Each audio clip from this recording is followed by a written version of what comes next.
ನಮಸ್ತೆ ಪ್ರಜೆಗಳೇ, ನಾನು ನಿಮ್ಮ ಭಾರತೀಯ ಕನ್ನಡಿಗ. ಇವತ್ತು ನಮ್ಮ ದೋಸ್ತ್ ಫೋನ್ ಹಚ್ಚದ, ಸ್ವಲ್ಪ ಕೆಲಸ ಐತ್ ಬಾರಪ್ಪ ಅಂತೇಳಿ ಅಲ್ಲಿ ಹೋಗಿ ಅವನಿಗೆ ಮೀಟ್ ಆದಿವ್ರಿ. ಅಲ್ಲಿ ಮೀಟ್ ಆಗೋಣ ಒಂದು ಪ್ಲಾನೇ ಆಗ್ಬಿಡ್ತ್ರಿ.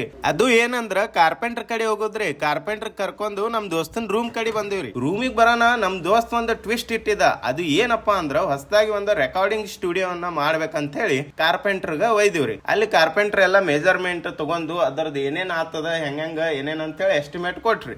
ಮುಂದೆ ನಾವ್ ಏನ್ ಮಾಡಿದ್ವಿ, ಒಂದು ಕಡೆ ಕೂತು ವಿಚಾರ ಮಾಡಿದ್ವಿ, ಏನಪ್ಪಾ ಇದು ನಮ್ ಬಜೆಟ್ ಇಷ್ಟ ಐತಿ, ಇವ್ರು ಇಷ್ಟ ಹೇಳಾಕ್ತಾರ ಅಂತ ಹೇಳಿ ಏನ್ರ ಅಲ್ಲಿ ಹೋಗೋಣ ಅಂತ ಹೇಳಿ ಒಂದು ಹಾರ್ಡ್ವೇರ್ ಅಂಗಡಿಗೆ ಹೋದಿವ್ರಿ. ಪ್ಲೈವುಡ್ ಕೇಳಾಕ್ ಏನೇನ್ ಸಾಮಾನ್ ಬೇಕಾತಾವ ಎಲ್ಲ ಕೇಳ್ದಿವ್ರಿ. ಕೇಳಿ ನಾವ್ ಮುಂದ್ ಬಂದಿವ್ರಿ. ಹಂಗೆ ನಮ್ ದೋಸ್ತ್ ಹಿಂದ ಗಪ್ಪೆ ಆಗ್ಯಾನ್ರಿ. ಆಮೇಲೆ ಒಂದ್ ಕಡೆ ನಿಂತು ಫೋನ್ ಹಚ್ಚದಿವಿ. ಆಮೇಲೆ ಬಂದ, ಯಾಕೋ ಇಟ್ ಲೇಟ್ ಅಂತ ಕೇಳೋಣ. ಇಲ್ಲ ಬೈ, ಇದು ಸ್ಟ್ಯಾಂಡ್ ಹಚ್ಚಿದ್ರೆ ಗಾಡಿ ಚಾಲು ಆಗ್ತದ, ಸ್ಟ್ಯಾಂಡ್ ತೆಗಿದ್ರೆ ಗಾಡಿ ಬಂದ್ ಹಾಲಾಗ್ತದ ಅಂತ ಹೇಳ್ದ. ಹಂಗಾಗಿ ಮುಂದೆ ಒಂದು ಹೋಟೆಲ್ ಇತ್ತು, ಅಲ್ಲಿ ಫಸ್ಟ್ ಕ್ಲಾಸ್ ದೋಸೆ ಮಾಡ್ಲಾಕ್ತಿದ್ರಿ. ದೋಸೆ ತಿಂದು ಮನಿಗ್ ಬಂದ್ಬಿಟ್ಟಿವ್ರಿ. ಈ ಒಂದು ವಿಡಿಯೋ ನಿಮ್ಗೆ ಇಷ್ಟ ಆಯ್ತಂದ್ರ ಲೈಕ್, ಶೇರ್, ಫಾಲೋ ಮಾಡೋದನ್ನ ಮರ್ಯಾಕ್ ಹೋಗ್ಬೇಡ್ರಿ.